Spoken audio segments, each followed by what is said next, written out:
and making our way to the next Italian city on our itinerary, which is going to be Venice.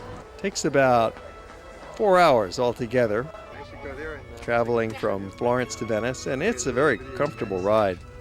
Again, we're on the newer Italian train. It's called the Eurostar, and it gets us right into the heart of Venice. You get off the train at the Santa Maria Novella train station, and there's the Vaporetto boat stop right out in front. Ride the boat down the Grand Canal.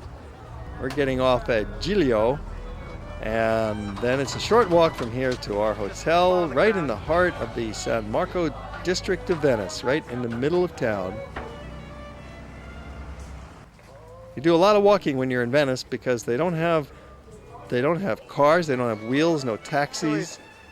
There's no city buses here. So we walk and we use our maps. We supply some maps with our walking routes on there, so those who are interested can try and follow along on the map, but it's a real challenge in Venice to use a map. It's best just to follow your nose, just walk along. Look at this muscle power of the city.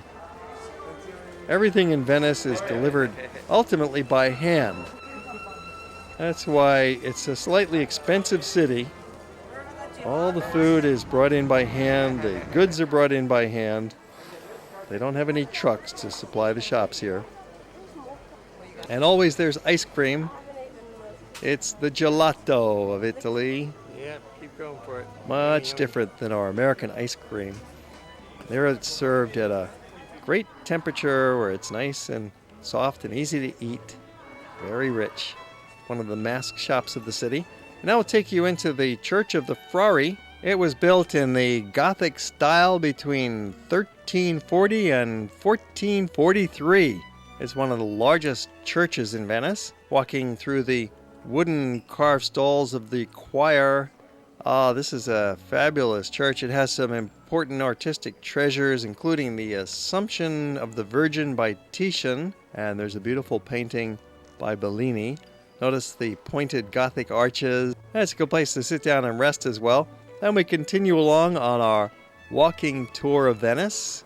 We're just outside of the San Marco district here, across the Grand Canal, entering a typical local campo. This is Campo Santa Margherita. And here's a university student celebrating their graduation. And a floating market. There's a produce market, and right next to it, we've got a floating antique market. In Venice, everything is on the water. The fire boats are on the water, police boats, ambulances, of course, gondolas. And there's really nice stretches of sidewalk along the canals called fondamenta, where you have a nice view of the water. Lots of narrow alleys.